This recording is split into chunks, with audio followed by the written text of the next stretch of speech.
If the adults in your life didn't listen to you when you were a kid, if they were neglectful or dismissive or just not physically present, you may find that even as an adult, you often don't feel heard. It's so common for people who had a childhood trauma to go through life feeling disconnected and unimportant to other people. And if you feel that way, you've probably asked yourself whether, the problem is just that you don't feel like people listen or care, but they actually do, or the people in your life are actually making you feel this terrible feeling because, I don't know, they're incapable of listening, or they think you're not worth hearing, or they just don't like you so much that they want to dramatize how much they don't care. Have you ever had this dilemma? You don't know. So it could be just your own anxiety making you think you're not heard, or it could be that people in your life are actually that self-centered. But there's also a third possibility, and that's that maybe you're actually doing something that sabotages your ability to be heard.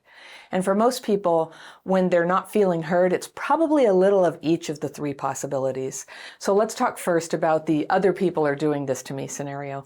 This definitely happens. Some people really actually are too self-centered to pay attention to other people, to care what they're saying, or to pay sufficient attention to understand what they're saying. We all know those kinds of people. Sometimes we've been that person. And if we went through trauma as a kid, there's a pretty good chance that one or both of our parents had some of those, hearing problems at times themselves. They couldn't hear us because either they were drunk or high or depressed or obsessed or just too messed up to hear anyone. And a lot of us with unhealed CPTSD have this very unfortunate tendency to collect people like that as friends and partners. And this can range from ordinary non-PTSD relationship dynamics where one person says, "Hey, I feel like you're not hearing me," and the other person just rolls their eyes. Or it can be people in your life with a more pronounced problem, people with a personality disorder or an addiction, or people with just years and years of resentment. They're passive aggressive or stonewalling, where they're literally incapable of being present and taking in what you might be saying. Or we might find ourselves, and this would be true in the early stages of a relationship with an extremely self-centered person, maybe one with narcissistic tendencies, where they seem like they pay intense attention to us so wonderfully, but then for no apparent reason, the rug comes out, they don't care about you, they listen to nothing, right? So that's called the discard phase. The days of caring about you are over. And I know a lot of you watching have suffered in relationships like that, and I'm hoping you're at the stage of recovery where you're able to see those red flags now. The too good to be true behavior that comes before they throw you away.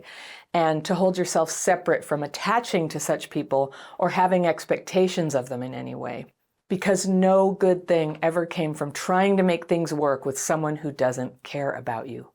And I talk about this extensively in my online courses and my coaching programs, which if you're interested, you can find them down below in the description section. There's links there in this video and all my videos. But this is a huge way that people with childhood trauma can fall into re-traumatizing themselves by attaching to people despite evidence that they're cold or uninterested or even cruel. Basically, if you're still dating, hooking up with, sleeping with, marrying, attaching to, chasing, texting, pining away for someone who cannot and will not hear you because they don't care, then at least you know that a trauma-driven decision brought you into this relationship and is holding you there. Your decision. Because at this point, when you see what you're dealing with and you don't leave, then that's a decision. And the problem has migrated from their responsibility now to your responsibility. And it's hard, I know, to face this, but this is what a lot of us do when we don't have healing yet. We complain about someone not hearing us, but we keep thinking we can make them change if we can just explain it right, or be loving enough, or lose some weight, or whatever imaginary thing we're blaming ourselves for. We're focusing on the other person changing because we're not able, not yet at this point, to focus where the potential for change really is. In ourselves. And I think most people with CPTSD have done this at least once or maybe a whole lot of times, right? But catching yourself doing this is always good news, because when you can find a way that you've had a hand in some of the trauma-related struggles you're having, the part that you bring to it, even if it's a small part, is the part you can change. And sometimes that one change can be enough to tip the scales and change the way you operate in the world. Change the kind of relationships you form. This is your most direct path toward that warm-hearted, connected feeling that we all want and need. So clinging to someone who is incapable of caring about you is one way that you might be causing yourself to not feel heard, or indeed to be heard. Let's talk about the subtler ways, though, that we might play a role in this. Sometimes we're not heard because of the energy we bring to an interaction or because of the way we're communicating. Let's talk about the communication first. The effects of trauma, especially when we're under pressure, like an argument or when we're upset, can distort or jumble our thoughts and words. Has this ever happened to you? Or have you heard somebody get like this? It's part of brain and emotional dysregulation. And dysregulation is what CPTSD is made of. It's what it does. It's what drives most of the other symptoms that you might be having after you grew up with abuse and neglect. Now, when you're in this kind of dysregulated state, the urgency of your feelings makes them feel so clear. But in reality, the way your words are coming out isn't clear enough for someone to really hear it. And I know this from experiencing it and coaching hundreds of people with childhood PTSD and listening to their jumbly thoughts and feelings, the mosaic of reactions that are kind of all over the place. They're having trouble sort of landing the point of the sentence that they're saying. And I help them slow down and lay things out in a way another person can understand. In this case, so I can understand what happened, how they feel, what they want to happen now. The feelings might be clear, but they come out like a tsunami, just run on, breathless and desperate. And this is hard for other people to hear. It can be emotionally intense to be on the receiving end of that. And if the person you want to hear you has defenses going up because that intensity is scary for them, guess what? You're not going to be heard. And I'm sure you've been on the receiving end of that, and you know how it can feel overwhelming or even threatening or just kind of exhausting when someone's getting all verbally intense on you. You can't think, you can't get a word in edgewise. And when they tell you, you're just not hearing me, you might feel like exasperated already and you just want to give up and flee at that point. You want to leave the room, you want to check out in your mind or do that subtle kind of, you put on a nice face but close your heart trick where you're like, no, yes, I hear you, sure. Sometimes we all have to do that. The good face to make another person feel heard, even while you're thinking, this person is horrible, I need to get out of here, right? And to be honest, sometimes CPTSD makes us horrible. And this is one of the harder to talk about reasons we don't get heard. And it's not just because we're communicating in an intense way, but because we're communicating in an unfair or even hurtful way. Maybe we're being manipulative.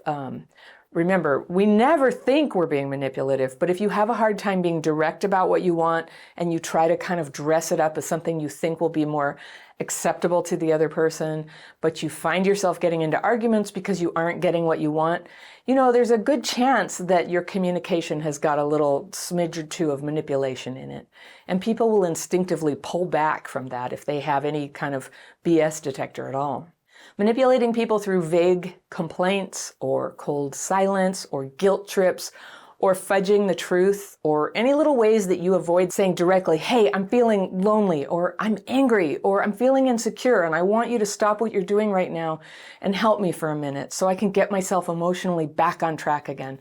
That would be direct communication, but these subtle forms of manipulation where you say something different, like, I feel like you just don't like me or care, those are the things that are ultimately going to make the hearing problem worse.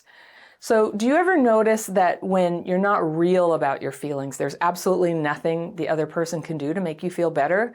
That's the telltale sign that some conflict with someone isn't what it seems. It's a false conflict. And the sign is that no matter what you or they do to fix it or help, you can't. The problem is something else, and it takes honesty to get to that. And even then, what's honest is sometimes that the problem is unsolvable. And so when you're in a long, dragged out conflict that's going nowhere and you're not feeling heard, it's going in circles, this is something to ask yourself. Is what I'm trying to express the real, fair, and true expression of my feelings? Not trying to punish the other person or exaggerate or minimize or mask feelings and needs that I think are unacceptable? Am I twisting them into something else entirely? Sometimes we just have to be willing to get more fair and honest in this way. Now, in reality, a lot of times we manipulate when we don't even know why we feel so unheard or so unloved. And this is often because we're deep in a belief that the bad feeling inside must be caused by the other person, and therefore they must be the ones to fix it. We're looking for a fix that in reality no one else can give us. We're in a flashback. The argument we're having is just making it worse. We beg to be understood and comforted, and it helps to know that the other person, they can be supportive, but they can't fix our feelings if it's not theirs. It's not something that they were involved in. It's coming up from some memory we're having. So it's not theirs to give us the fix. This is that hole inside that only our own healing can fill. So part of that takes time, part of it can start right away. And that's why I teach in my courses, the healing process is not always a straight line. Sometimes pain is the catalyst that makes good changes possible.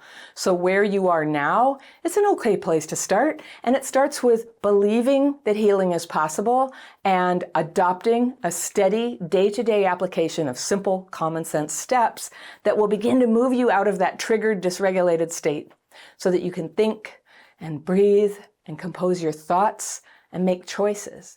And that's what my courses and coaching programs are all about. Those are linked in the description section if you're ever curious about them. But the fruit of all these positive changes in yourself of getting re-regulated is that you start being and feeling heard. Right at this moment, if you want to be heard more, bring as much focus as you can away from other people and onto your own symptoms, on your own way of communicating and connecting, and how you'd like to change that. It's good to be heard. It's important, and I want you to have that. After all you've been through, you totally deserve the secure, connected, witnessed feeling that comes when your healing process empowers you to have that kind of relationship. When you were a child, there was no way for you to know that the tricky, fleeting love of a narcissist parent wasn't real love. And what happens to people who were emotionally or physically abandoned by the people who were supposed to raise them, who were supposed to help them learn how to navigate the world, how to detect what's even true and what's not, those very people, they lied to you. You may have gotten a very broken thought process out of it. Maybe you have no red flag detector. Someone might be able to manipulate you and use you, and you would have no way to tell the difference between that and someone who is really there for you and right for you. And the good news is, it's never too late to start healing that damage to your emotions and your perception. Now, I have a letter here from a woman I'll call Sylvia, and she writes, "Hi, Anna, I'm 36. I grew up with a highly narcissistic father who also was really immature, slammed doors when he was annoyed, and was highly unavailable emotionally. I suffered a lot, as did my mother, but she didn't find the power to leave him. My father also mostly refused to go on holidays with me and my mom. He claimed he just didn't feel like spending his time with us. He had several girlfriends, which I was aware of already at a very small age. I think I was 5 or 6 when I confronted him and told him I wished he would stay with us rather than visit other women. So here I am now, an adult. I now find myself falling in love with a colleague with whom I've had a platonic friendship for some time. He's married, but he told me when we got together that his marriage is over and he wants to be with me. I'm taking out the fairy pencil here, a very famous pencil. It makes a sound. And this is the sound of me circling something I want to come back to. I'm going to read the letter all the way through so we can just kind of hear what Sylvia has to say. Then we'll go back through and I'll see if I can help her. Okay.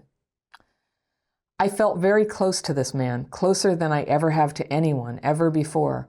I had moments when I thought it was like heaven to be held, to feel protected.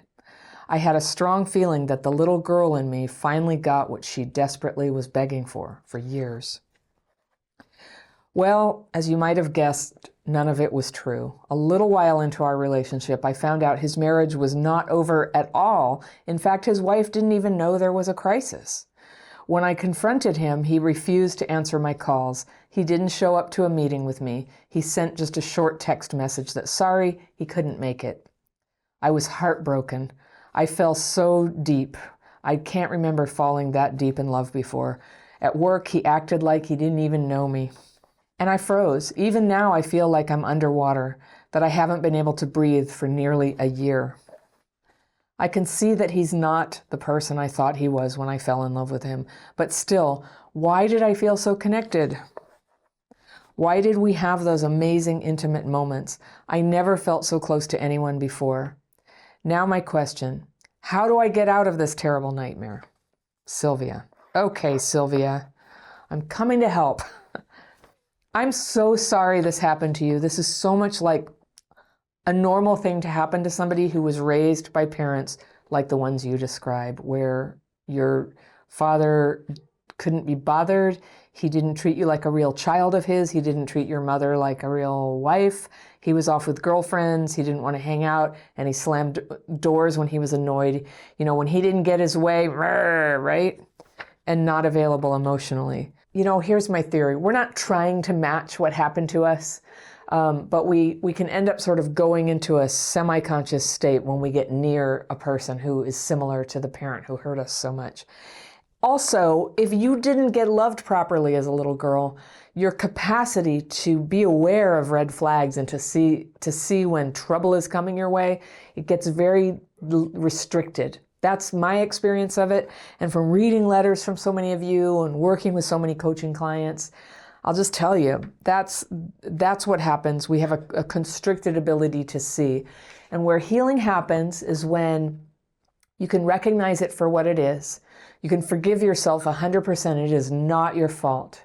It's not your fault that you were damaged by a cruel parent like this. You didn't bring that on yourself. What you're demonstrating here is a pattern that is common for people who were treated that way. So what I'm really saying is you're normal. But what's happening right now is terribly destructive to you, to him, to his wife. And yes, it totally needs to stop. So it sounds like the actual affair has stopped. It's your attention on the affair that stopped. So let's keep going. Let me see what else. So now you find yourself falling in love with a colleague, and you say falling in love. It sounds like you've been in love for a while, actually, with whom you had a platonic relationship for a while. Then it turned romantic and sexual, I guess. He is married, but he told you when you got together that the marriage is over and he wants to be with me. Okay, so right there, I'm going to help you change your perception. Whenever anybody tells you, I am married, but the marriage is over, you'll know it's over because they're not married. Somebody whose marriage is over is not married, they are divorced. And when they are divorced is the beginning of when you can begin to think of them as free. And I mean legally divorced, the papers are done, it truly is over. They live in a separate house. They're no longer emotionally entangled with the person. And you know, people, when they get divorced, there's sometimes a lot of layers to pass through. There's a lot of emotional entanglement. So even when they're separated, even when the paperwork's all done and they're officially legally divorced, there can be a lot of, maybe a jealous ex, or maybe they're co-parenting a child, and so there has to be a very cooperative relationship with that person. But the marriage needs to be over to be over. So that's one thing. When a parent has manipulated you into thinking like, oh, I can see other people, you know, I have these girlfriends and I don't feel like hanging out with you, but I'm your dad. That just primes you to be able to think that somebody can say, well, I'm still with my wife and living with my wife, but it's over. And there's this part of you that can crap fit that. If you know my word crap fit, it's like this incredible superpower that those of us traumatized as kids have to fit ourselves to crap. When we were little, it was a survival mechanism. You must fit yourself to crap when you're a kid, or you won't eat, or nobody will take care of you. So you learn to tolerate what you're given, and your mind fills in the holes with justifications, rationalizations. You see love where there's actually like a big loveless zone looming. And then that keeps your spirits intact. But then you come into adulthood, and if those behaviors start happening towards a partner, and especially when your perception has been damaged and you find yourself with somebody who's not available, crap fitting will cause you to stay in and be in love with and pine for somebody who has treated you like crap. All right.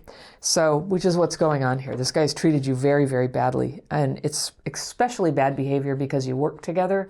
When you work with somebody, it's such a big deal if people who work together are going to date, because even under great circumstances, there's a very high likelihood the relationship will end, and then what happens on the job? Hardly anybody can get through having a falling in love experience, or even just a sexual experience with somebody, and then be able to see them all the time and be okay. And a person needs to be safe and feel good on the job. So a mistake on both of your parts here, and it's a mistake that many people have made before, but it's a mistake that needs to be cleared up. So he lied. He told you he was married, but it was over and it wasn't. And that his wife, this poor wife, she had no idea. I mean, according to her, like, what? There's a problem in our marriage? She doesn't know. So it was purely a lie. And then you felt closer to him than you'd ever felt. And this is the thing. This is limerence, all right? Limerence is when you can project this incredible, great love on something that's really just like a little scrap.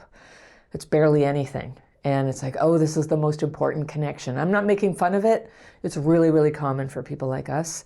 And so that's what it was. It's a phenomenon. It's a side effect of being traumatized, that we're capable. It's the same thing you probably did with your dad, because a little girl needs to believe in the love of her dad, right?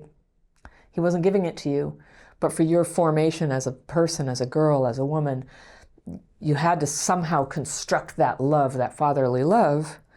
And now you've learned to do it too well, and that needs to be undone. You need to not be good at doing this to the men in your life today. You need to not like paper over when they treat you badly and be like, no, it's really love. This is not love. So this feeling you have, it's a natural feeling, but it just goes to show how powerful our instinct to attach and love. It's such a powerful instinct that we will give it even when the thing in front of us is not suitable. And that's what's happening. It will never give you back what you want. It's going to always be a source of pain. And this funny thing happens where you just keep loving it anyway. We're going to treat that as a mechanical problem, all right? As a problem for you to solve through taking action and steps. So I'll list those in a minute. All right. So you felt like that little girl in you who never got loved finally got what she desperately was begging for years. And she actually got the exact same thing, not what you were begging for, but the same old crap.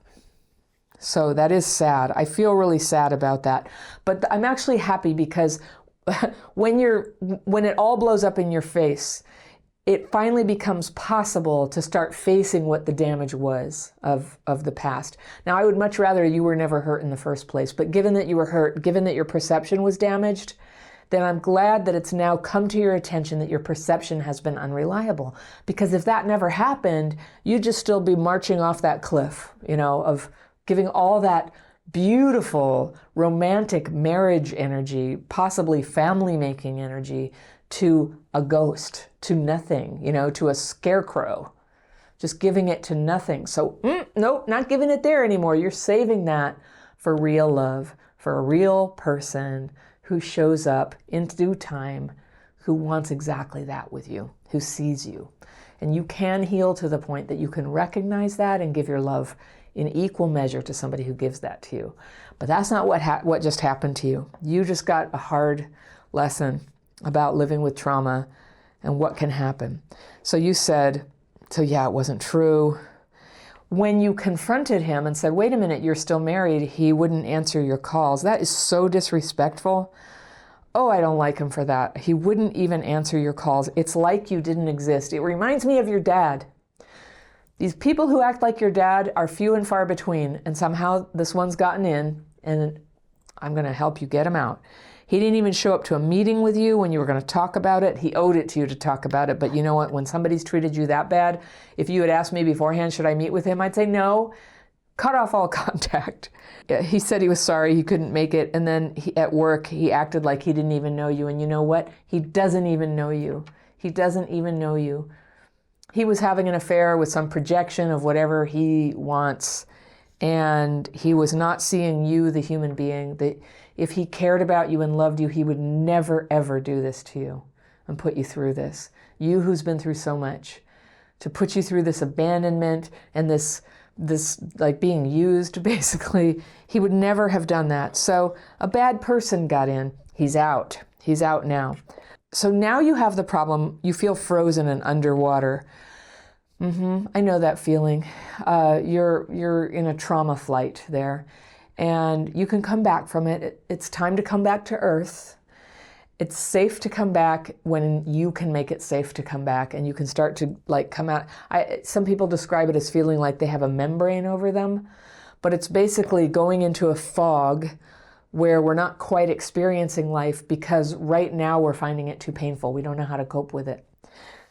But that's what my courses are all about, and starting with the free course I teach, the daily practice. This is a place where you can begin to put those harsh feelings that you have towards others and mostly towards yourself about this, of any sort of shame and blame that you have, what it means that this happened, what your future might hold. There's so much fear and resentment that we end up with as a result of being treated this way.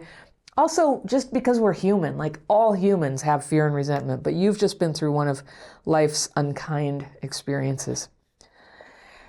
And so there's a way that you can get this out and start to have some freedom and peace in your mind.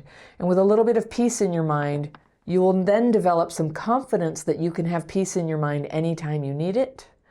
And when you know that you can have peace anytime you need it, it'll become safe to take the membrane off, to come up from under the water where you've been sort of like going into a little egg of safety. You just needed to be safe, all right? But you can make yourself safe even in the world. Now, as for this guy still working with you, that is really hard. And he's the offender here, and I wish there was some magic rule where you could make the offender leave the job, but that may not be the case, all right?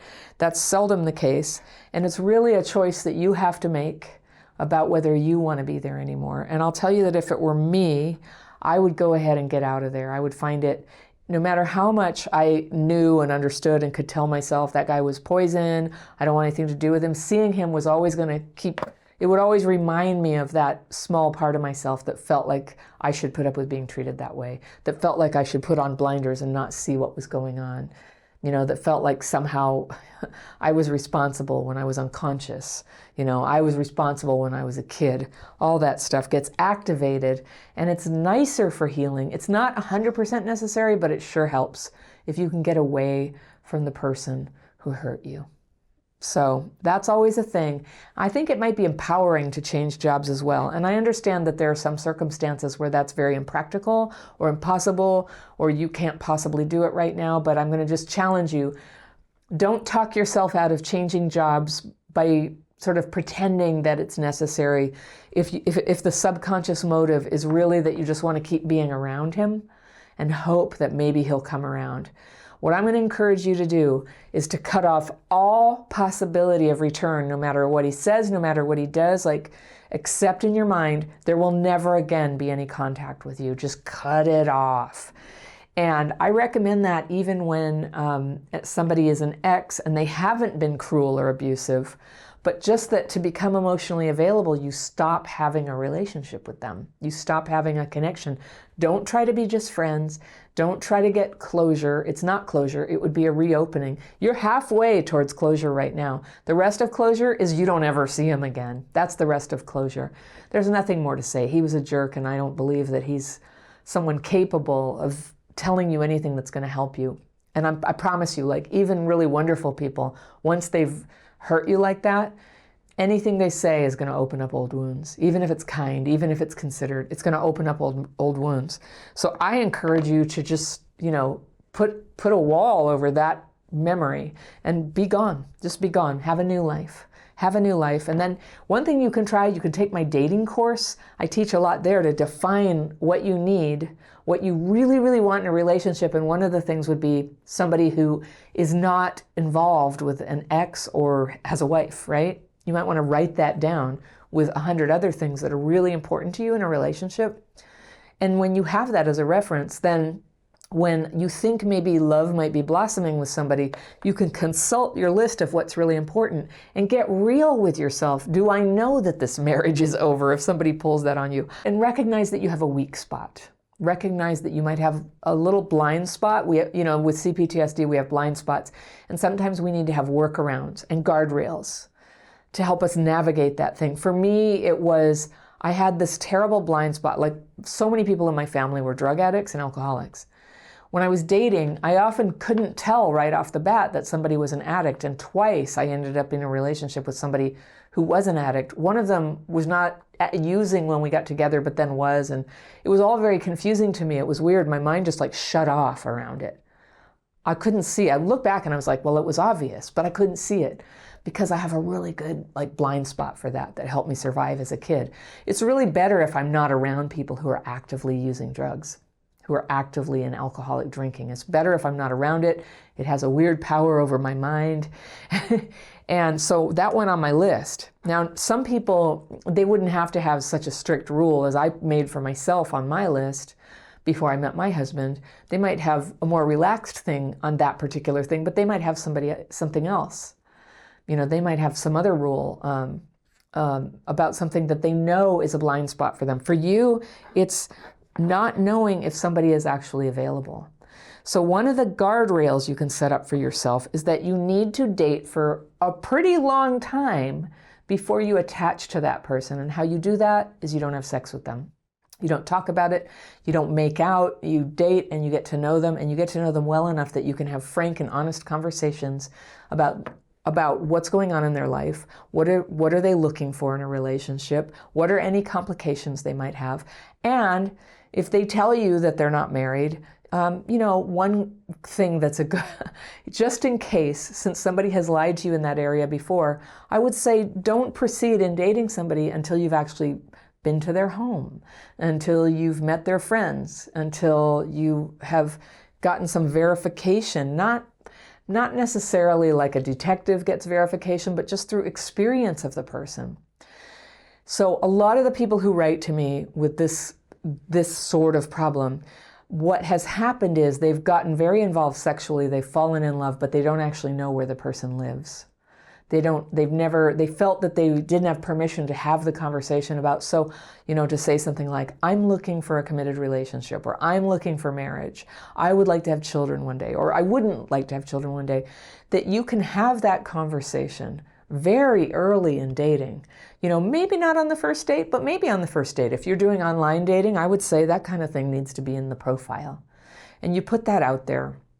And you lose your shame about what you want in life, and you get to own what you want. Like, you wanting real love is totally good and noble and holy. And everyone in the world wants you to have that. So for you to have that, it's time to put up a barrier so that you don't get emotionally involved or sexually involved with people who are not that. That just consumes your time and grinds you down emotionally. So that's the art to it. When I say it right, it sounds simple, but I know it's easier said than done. But that's why I recommend so heartily that you find friends who support you in this. Do you have friends who hold the same values and who have the same goals? People you can call and say, this guy rejected me. I feel like texting him. I want to see if I can talk him into seeing me again. And, they can say, no, don't do that. Remember, you don't want to do that. That's a good kind of friend to have. A lot of people in my coaching program and in my courses, they provide that to each other. I used to really underestimate how much we need other people to be able to change our thinking.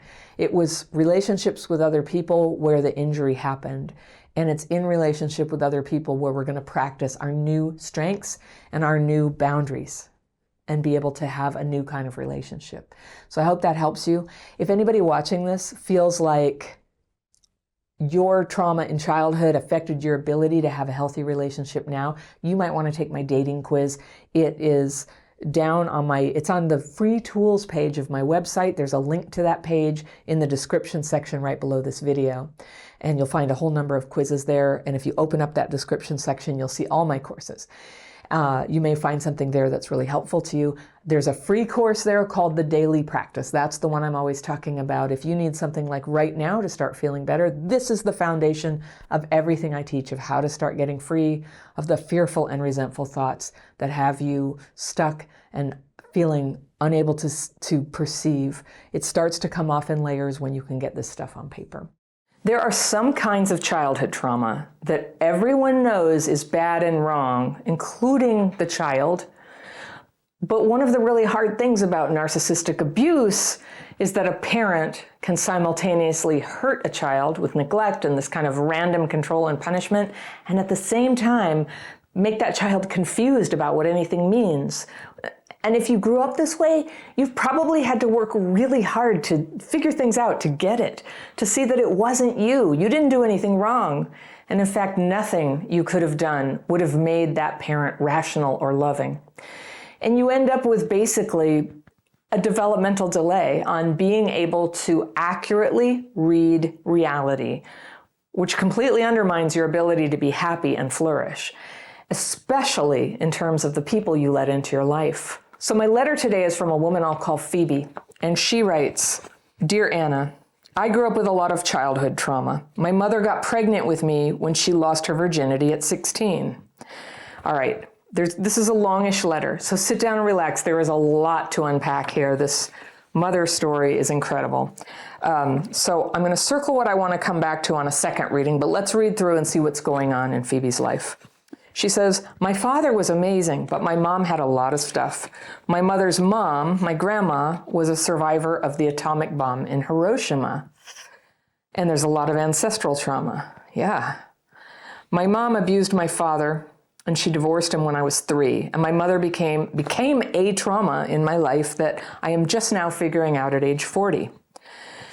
After dealing with 2 alcoholic/substance abusing stepdads, a lot of denial about what was occurring with my mom, and triangulation from my mom with other family members, I ran away from home when I was 16, which my mom flipped around on me and told me I had abandoned her and refused to have anything to do with me for years. So you see why I started off talking about narcissistic abuse. All right. I've spent decades trying to, quote, make things right with my mom and find forgiveness towards her. I only realized 2 or 3 years ago she most likely has a personality disorder. Yeah. Around the end of COVID, she conned my then partner and me to move into my grandfather's house, her dad, to look out for him after a fall. She lied to me about how bad off he was, and by the time Grandpa got out of the rehabilitation center, we had already given up our place and moved into his. She told me she would help me with Grandpa, and I just needed to be around to monitor him to make sure he didn't fall again. Instead, she disappeared. She bought a camper and went on a bunch of vacations. If she did stop by, it would only be for 20 minutes to pick up mail and bills because she was in charge of his money. Whew. Meanwhile, I was left alone with my grandfather. He couldn't get dressed on his own, could barely walk using a walker. He couldn't bathe himself, go to the bathroom alone, or even wipe himself on the toilet. When he fell over and I couldn't pick him up, I called my mom, and she told me not to call 911 and then told me to grow up and get over myself. You have a doozy of a mom here, Phoebe. Turned out she arranged all this so social services wouldn't put him in a home because her inheritance would go to the state and not to her. All right, I know the type. I started developing bald spots on my head from alopecia, and I went to the doctor. When I told my doctor what was going on, he told me to get into therapy. My therapist at the time had me read the book Stop Walking on Eggshells by Paul Mason and Randy Krieger, though through that reading, my mom checked most of the boxes of being a borderline/narcissist. It was an honor to take care of grandfather because when I was young, we lived with him and grandma. And during that time, my mom was running around with men, and when she was around, she was never present. When I was a child, she would often forget about me and leave me places and eventually come back to get me. My grandparents raised me for most of my childhood, except when my mom was married.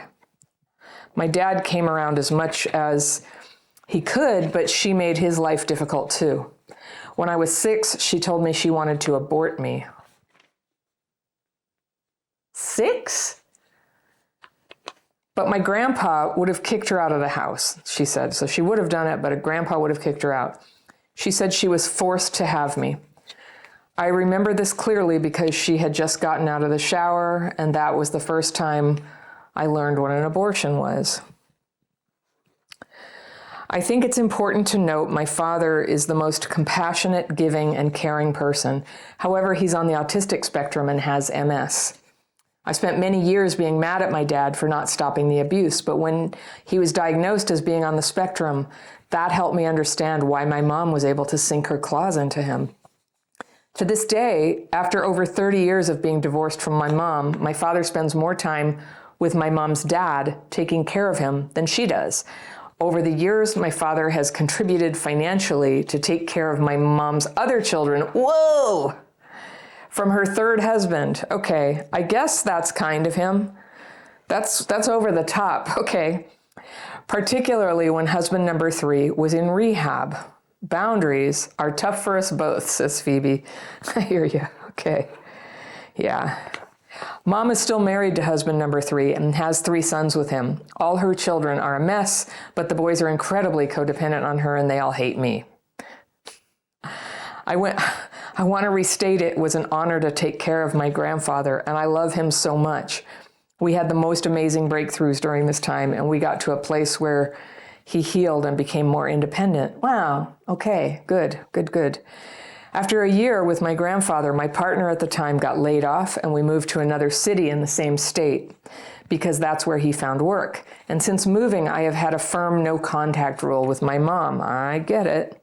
And that brings me to the next big issue I'm having. I keep attracting partners like my mom. I'm circling that word attracting, and longtime viewers will know why. I keep attracting partners like my mom that reflect my childhood trauma. I feel so dumb because it was only in my late 30s that I started connecting the dots. It's not dumb. You're just like everybody who's traumatized. It does take time to connect the dots. It does something to your perception, doesn't it?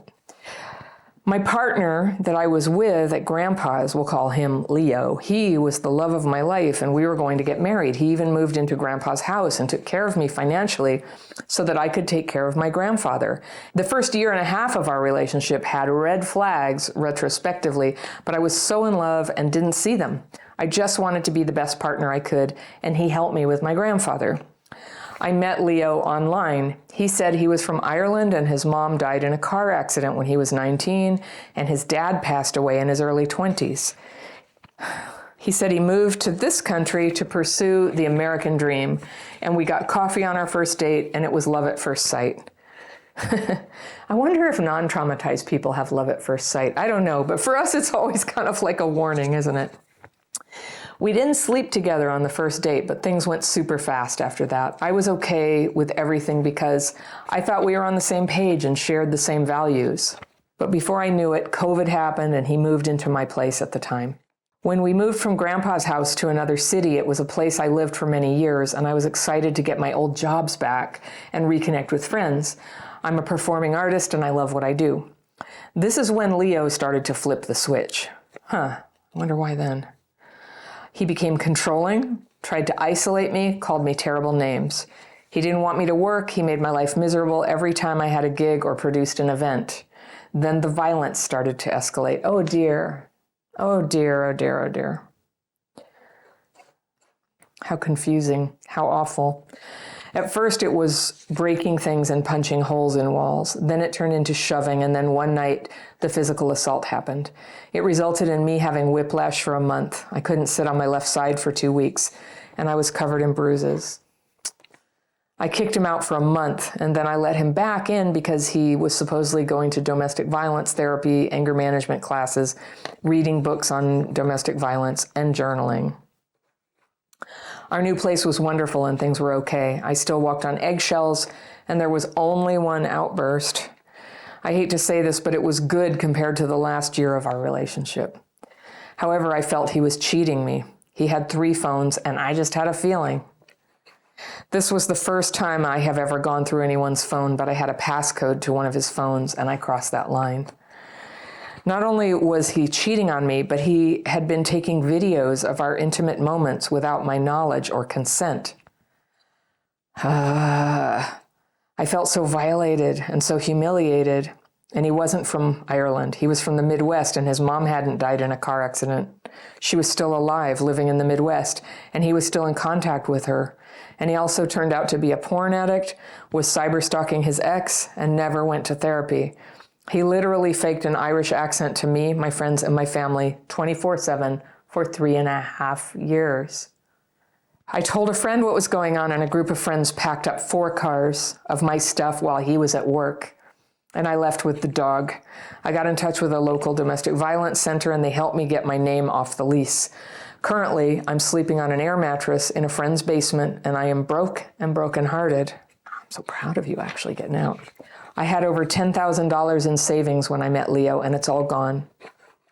Leo has had 6 jobs in the past 3.5 years and made my life hell anytime I tried to work a part-time job in conjunction with my gig work.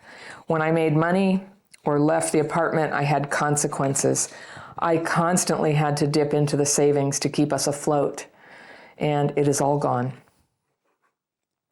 There is so much more to this story, but when he was, but when he moved in with me, he only had a grocery bag full of clothes and nothing else. I also drove him around most of our relationship. He lied about having issues with his passport, but actually had a suspended driver's license from the state he came from. At the beginning of this year, he got a license and a nice Jeep. Around this time is when he got really violent and started cheating on me. Leo is now living in our really nice apartment with a nice vehicle, and he even has the mattress I bought right before we got together. Now I'm homeless, broke, sleeping on an air mattress, and struggling to put myself back together again. Yeah. I'm having a really hard time right now. I struggle with the trauma bond, CPTSD, dissociation, depression, insomnia, nightmares, and the list goes on. The worst part is I miss our old life when it was good, and I still have these stupid feelings for him. It's been a 1.5 months since I left. He's tried to get me back and has used every tactic in the book and then some. I refuse to see him and only email him when I have to wrap things up regarding the apartment. I'm getting free therapy once a week from a local women's shelter. You're a genius. You're great. And have no plans of getting back with him. However, I can't get past the trauma bond, and I miss him every day. I feel so dumb, so confused, and so lost. I don't know how I will ever be able to trust anyone again. Leo isn't my first bad relationship, and they have all reflected my relationship with my mom in some way. Funny how that works, huh? It's been hard to do anything, and I just put a fake smile on my face every day, and I try to show up. I'm grateful for my friends and community, and because I perform and gig with them, I'm not totally isolated. Yay! And they were the ones who helped me escape. However, I don't go out unless it's work-related. I'm a total hermit, plus I have so much anxiety just going to the grocery store. Yeah. I'm trying to focus on myself, but I cry all the time, and I'm so mad at myself. I'm about to turn 41, and I'm terrified of myself and men. I'm grateful for my friends, my dad, and my blessings, yet I hate myself, and I'm having a hard time focusing on the things I need to do to get my life back together. I just want to heal and break this cycle, but I don't know how. I'm so overwhelmed, and I'm completely exhausted. I would really value your insight. Thank you, Phoebe. Phoebe, I've seldom read anything that just ripped at my heart so much. This is just so terrible, and I'm so sorry. It's not surprising. Your mom sounds just awful. She didn't want to have a kid. I get the part she was forced to do it, but you're a complete person. It doesn't matter what her situation was. She's been acting out on it all her life, trying to run away from it, trying to punish you for putting responsibility in her life when she clearly can't have it. I'm really sorry that happened to you. It's terrible. It does cause a lot of emotional injuries and neurological injuries. So not your fault that you would repeat the pattern. That's all, well, I won't say it's always. Like I've heard of people who are able to skip this part, but it's rare. It's so normal to fall into more narcissistic abuse. This boyfriend of yours, I know you said he's not the first one, but, you know, we're just all behind you that he's the last one. Sometimes it takes something really terrible, and you're here, you know, like literally tens of thousands of people are going to hear your story, and they're going to put supportive comments in there, and everybody watching those comments, they better be supportive because this person needs our love right now. and needs us to believe in her potential. We all know how hard it is. It's only been a month and a half since you left. So it is like an addiction. A bad relationship becomes addictive, and the part of us that loves and attaches, it loves and attaches even in bad relationships. And so that's the sweetest part of you that's there to actually form a real relationship. That desire to love and be loved is so natural, like nothing is more natural and more right for you. But because of that big wound, you've been attaching to the wrong person. And so, yes, it's hard to let go of. It's a heartache just like any other. But this is the time, that story where Odysseus had to tie himself to the mast so he didn't end up jumping in and drowning with the sirens from the ship. Everybody read that in high school, I think, the Odyssey. Well, that's you right now. You need your friends to stop you from jumping back in to that horrible pit of pain that you came from. I think you're brilliant for going to a domestic violence shelter. I think too few people avail themselves of that help. I know it's hard. It takes a lot of courage. A lot of people fear that it's stigmatizing, but it's genius. That's what I said. You're a genius. You did the right thing. Because they know what to do. They know how the psychology works. They know how to get you out of the lease. That's tremendous.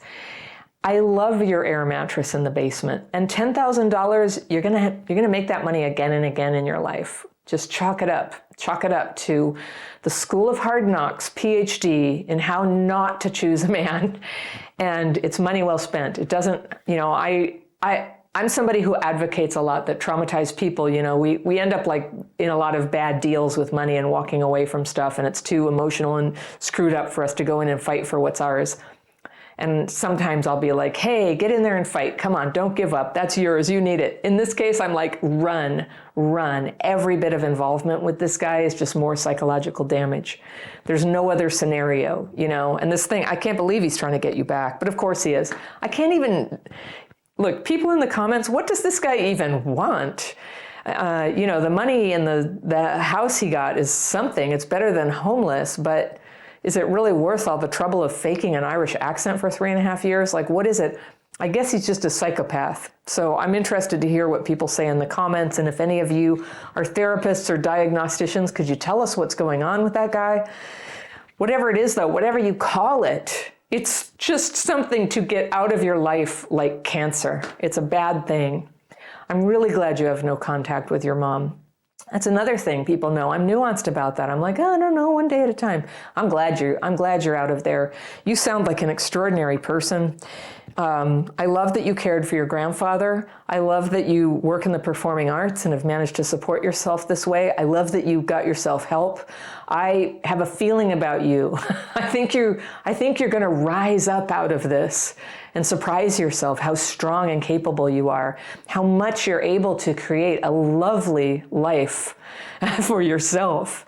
And in time, maybe meet a partner who's right there with you. There's a lot of healing that has to go on along the way. And, when you begin to see, when I said your gut told you there were lies, right? Good gut. That's good. You had instincts. So you have all these things working for you, but now you get to trust yourself. And I know when we have trauma, you can't always trust your gut instincts because sometimes, insecure attachment, fear, they get in the way and we will see trouble where there is no trouble. So maybe we take more time before we decide if something is terrible or not. Maybe we talk to our friends or therapist about it before we decide if it's terrible or not. But the worst thing that can happen to a person who's been through what you've been through is to suffer in silence and isolation and just keep thinking that somehow if you dance just the right tap dance and are nice enough and don't ask any questions, that somehow they won't get mad. And if they don't get mad, everything could somehow magically be okay. But you know how it is with people like this pattern of person. So just assume that your complex PTSD. And, by the way, what's going on right now, what I relate to is it sounds like active PTSD, that what this guy did to you has traumatized you in present time. And for those of us who have childhood trauma, like when adult trauma kicks in, it can be a real trauma storm. And you're going through a trauma storm right now. This is the time to get your sleep, drink your water, no alcohol, treat yourself extra nice with food, go easy on the sugar. go strong on protein, eat your meals, eat healthy meals, and then stay very, very connected to other people. Get exercise, go outside and see the sun every day. Like spend some time out there moving around. As soon as you're ready, do things that are, intense and make you sweat. Maybe your performance life does that, I don't know.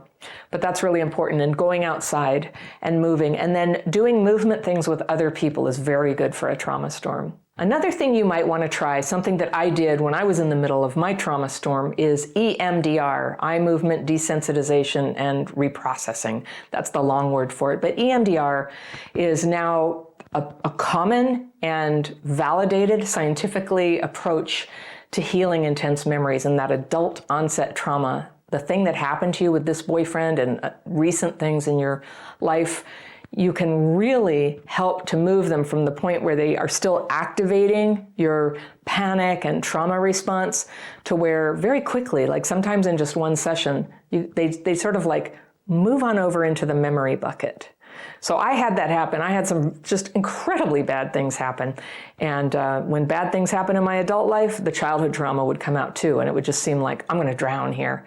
EMDR helped me not drown, but sort of grab onto a raft, move that thing that was constantly adrenalizing me and making me kind of be like, moved it into a memory. I can remember what happened, but it no longer activates me like that. It was incredible. And there are different kinds of practitioners. The practitioners that I've had two, and the one that I liked the best was the one that didn't make me talk about the memory, who just go, are you thinking about the memory? I go, yeah. Okay, now, and I was holding these paddles that vibrated. It's a system of activating left side, right side of your brain. You can do it by moving your eyes. You can do it with stimulation in your hands. There's a number of ways to do it. And you can even do it yourself, but I think it's pretty cool to do it with a practitioner who guides you through the process and helps you visit the old memory, visit how you want it to be, and then you get this stimulation, left hand, left side, right side, that somehow helps your brain complete the process of putting that experience into the memory bucket. I call it memory bucket. There's no bucket in your brain, obviously, but sometimes there are some traumatic things that happen that they're active. They're active. That's different than something that's plopped into your memory. Accessible when you want it, but not active, not like bumping around your head and constantly triggering you. So I would recommend that for you. You've probably heard of that before. I'm sure your therapist can hook you up with it. So far, everything you're doing is just right. So you just keep putting one foot in front of the other, and it feels like the future is this giant forever with nothing in it. But that's just the trauma talking. It's not. It's getting better right now. And I wouldn't be surprised if a couple years from now, when things are so much more stable and connected, and all this stuff starts to recede into the past, you can see clearly, oh my gosh, that was terrible. You're probably going to keep having those like epiphanies where you're like, oh, that was so much worse than I realized. Like, it's bad, but it's even worse than that. And you'll have the chance to tell people about it when you feel like it. You'll have the chance to act normal around people you just want to act like nothing bad ever happened because you don't know them very well yet. You get to do that. You're going to have social mobility. You'll have that. So all this good stuff is coming your way. But what I remember about the times when I was in a trauma storm is they seemed like they would never end. And after they ended, I would look back and go, it was kind of like right where I was hitting bottom in that trauma storm, that the light started to break and things began getting better. And that moment where things begin to get better is one of the sweetest, most powerful spiritual experiences of my life. I hope you have that too. It's okay if it doesn't feel like it at the time, but you look back and you're like, that really changed me. That was really when I became free to become my true and real self. So I really hope that happens to you. It's natural to want a loving connection with your own parents. And this can be so conflicted for people whose parents, one or both of them, have either abused or neglected or criticized or undermined you. Now, when you were a child, you had no choice but to depend on and crave approval from your parents. As you grow up, though, and you no longer depend on them for your very survival, it can be hard to know what to do when the parent who hurt you keeps hurting you. Even if you love them, even if you wish you could have a good relationship, keeping them in your life can make it a lot harder to heal. And after you go no contact and you still feel pain about not seeing them, what are the reasons to consider that you might go ahead and restore contact versus what are the reasons to just keep the no contact in place? In this video, I respond to a letter from a man I'll call Alex, and he writes, Dear Anna, my stepdad has been recently pushing harder for me to reconnect with my mother, who I and the rest of my siblings have been no contact with for a minimum of 2 years. I was the last one to cut her off. And I'm wondering if he might be right and I blew the whole situation out of proportion and should reconnect to apologize. All right, I've got my fairy pencil out to circle things I want to come back to on a second reading. But let's see what's going on in Alex's life here. He says, I am the oldest of 2 that were raised together, but third of 4 total, the first 2 by a different man. And my biological parents are divorced. They split right before I turned 5, and my mother met my now stepdad 2 years later, and they've been together ever since. I grew up really close to my mother compared to my stepdad and peers. I was sort of an isolated child who had a lot of difficulty fitting in. I've found out as an adult that I'm a high-functioning autistic. I grew up very smart and sporty, and I remember my mother used to love bragging about me, and we were very close. She used to call me her guardian angel because her pregnancy with me convinced her to continue living. Well, that feels funny, huh? That's odd. He says, we were so close she would tell me about the abuse she'd been through as a child and adult in vivid detail, some of which still haunts me to this day. And I've recognized now that it was sort of inappropriate for us to have engaged in that kind of conversation. It can be, that's for sure. As I became a teenager, I began exploring myself and I came out as transgender. She ignored me for a week after I came out, to the point of talking to others in the room to tell me things, despite me sitting right beside her. Oh dear. And when I finally got her to talk to me, she said she was coming to terms with loving a murderer. A murderer. Because I had, quote, murdered her daughter. And this was devastating to me, and we continued to be at odds where she would ignore me when I'd bring up anything LGBT related or even when I underperformed at school. Eventually, she seemed to come around, and over time, we seemed to repair this relationship into adulthood, and she respected my choice in representing who I am. I was also in therapy working through my own mental health, and part of what I was encouraged and wanted to do was to ask for closure on this piece with an apology. When I brought it up, though, she had a complete meltdown to me about how you just think I'm a terrible mother despite everything I do for you. And the work we'd made to repair our relationship completely deteriorated, and once more I felt completely isolated. She would ignore and misgender me at times in a way that felt intentional, though she'd tell me that wasn't the case after all. I still struggle now with seeing how could it not be intentional. Eventually, through talks with my own therapist and trying for 8 months to enforce boundaries for my mental health, not to mention finding out that she'd cut me off from my older sisters after we connected and cut me off from contacting my father, who I'd been equally close with when I was younger, it became clear that she wasn't going to listen and respect this, and I asked my therapist about cutting her off, which she stated she'd support any decisions I'd make, but was careful not to give me a definite yes, do it or don't do it. So I did it. Now, nearly 2 years later, my stepdad, who I kept in contact with, insists I need to reach out to my mother again. He says she has no idea why I would have cut her off. Perhaps it wasn't the most mature of me, but I sent her a lengthy text at the time outlining the boundaries that had been crossed and that I was no longer going to be speaking to her due to them, and even met with him days later to elaborate on things he said she was confused on, and that it feels like it would be beneficial for both of us to attend family therapy. I don't know why, but just the thought of going into the same room as her terrifies me anymore. Part of me is worried she'll convince the therapist I'm making a big deal over nothing. There we go. That's the core fear.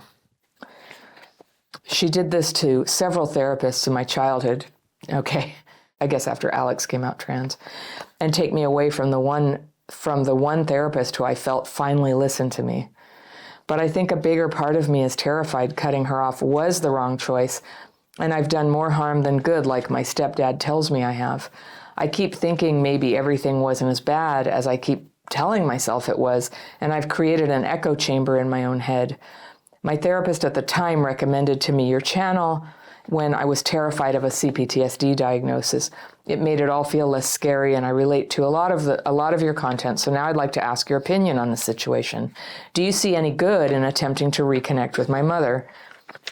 Or do you think that I or she may not be ready yet? And that is from Alex. Okay, Alex. Wow.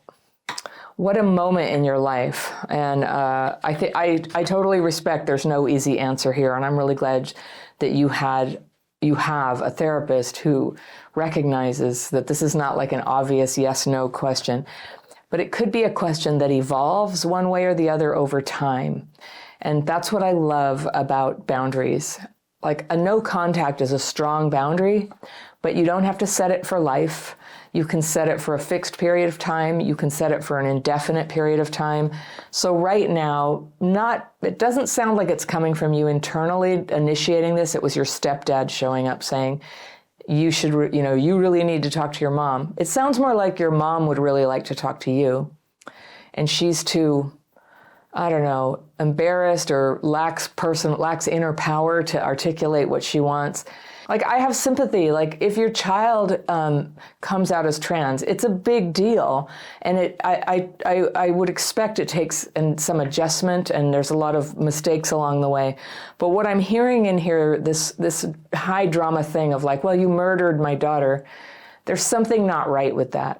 If she cried, if she expressed to you that she was grieving who she thought you were and then finding out who you were, if she was slow to even come around and support who you now are, well, that's one thing. A person deserves a little bit of time to come around. If they can be direct and just say, I'm sad, I'm confused, I fear that I did something wrong, whatever her fear might be, so she could express that. But instead, it's this thing where it's like, you murdered my daughter. That's so, I don't know, like a teenage girl or something.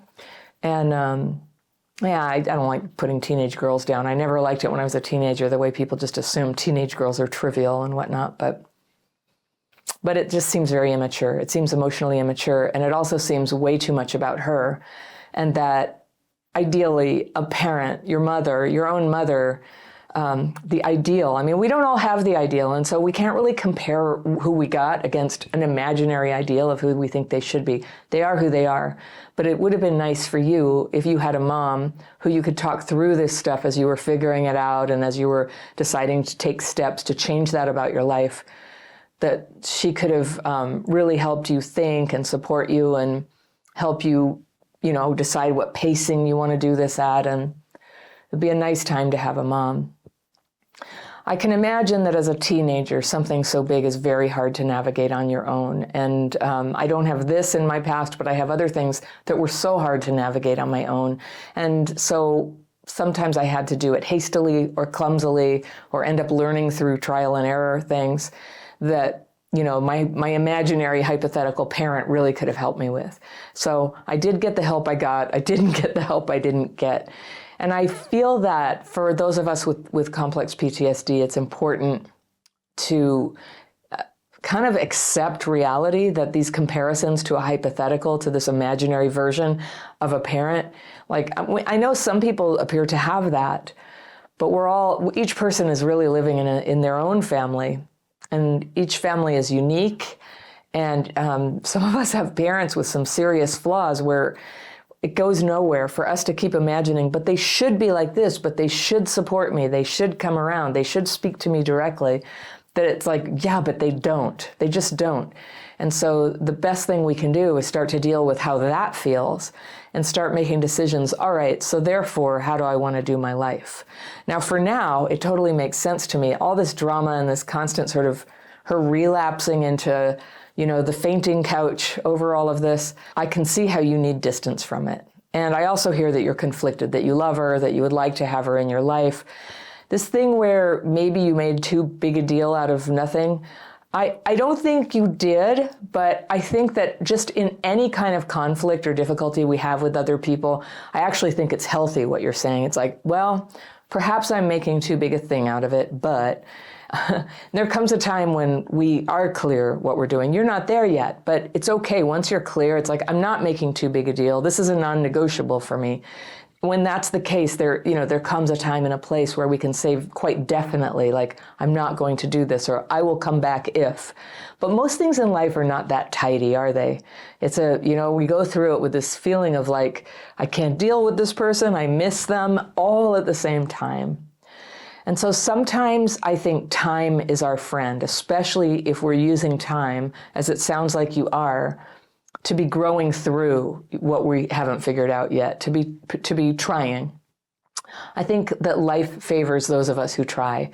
And so even when we haven't figured it out yet, when we're trying, we're collecting information, we're starting to understand ourselves, even if all we're understanding is what we don't understand, and we're figuring out what we need.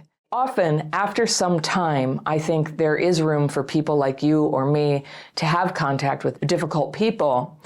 But what we need is more strength inside. We need more clarity about, like, who am I? What are the battles worth fighting in my life? And what was just a feeling I had temporarily, and that I would later feel like, oh, I wish I hadn't, fought somebody so hard about something, because then I ended up feeling differently about it, or seeing the truth in what they said. So it is a good idea to go through life being considerate, thoughtful, working on ourselves, hurting people as little as possible, never intentionally. And if she's hurt by you needing a no contact, she will deal with it. She will deal with it. This thing where the stepdad has to, well, I see, he has to come and tell you that she wants to see you. I don't know, the way it was phrased, it just didn't sound like she was over it going, I really want to talk to you. If we went to a family therapist, could I talk to you? I would like to, redo this conversation. That would be more direct, but I just think you need to be in counseling with your mom. You're an adult, so you know what you need. Well, you get to decide anyway, even if you don't know yet what you need or what you want. That's normal. It's just totally normal. And especially with CPTSD, because of all the damage to our perception and clarity, about where is the boundary? Is it just me, or do I have a right to expect X kind of treatment? There's a lot of confusion about that, but you'll be practicing that with other people in your life and being stronger and clearer about what makes sense for you. And certainly at my point in life, I look back on times where I was struggling with similar dilemmas. And it goes different ways in how I feel about it now. Sometimes I wish I hadn't been so hard-hearted. Sometimes I wish I'd gotten the heck out of there much sooner. But it gets clearer. It does get clearer over time, and for people who work on themselves. So I think you're doing a great job. I encourage you to let a little more time pass before you decide what to do. But keep in mind, even if you decide one thing and you realize quickly that that was the wrong decision, you can change your mind. You can change your mind. So if you want to keep the no contact going, and then at some point in the future you're like, oh, I shouldn't have done that, or oh, I'm ready now, then you can proceed. If you decide to go ahead and hang out with her or go to family therapy, but the minute you're there you get the dread feeling again, just like, oh, why did I do this? You can change your mind. You can do that.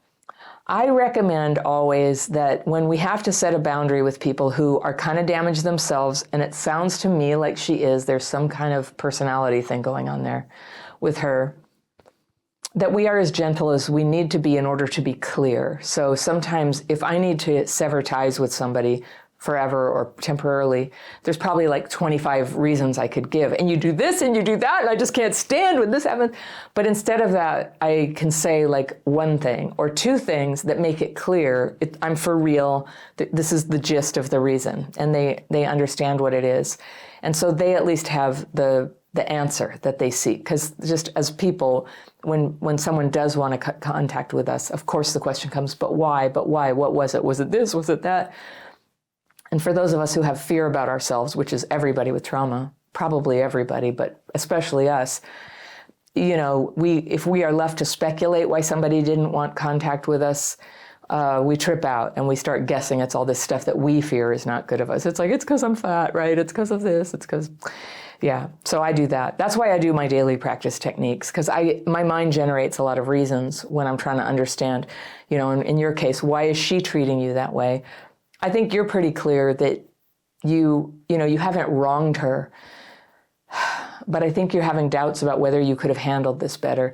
So that's a really responsible kind of thing to ask yourself. Is there a way I could have handled this better? And that just because you recognize that maybe we should have gone better or you had handled things differently does not mean you have to rush out this second and try to, throw together your new response to it.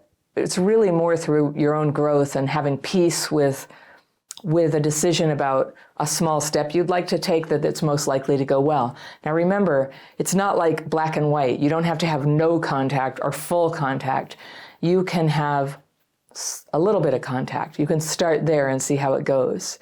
And I know with certain people, she sounds like somebody who really has trouble with boundaries, other people's boundaries. So that could be hard for her. Like, what do you mean you'll only have coffee with me? Why can't we have lunch and then dinner and take a vacation together?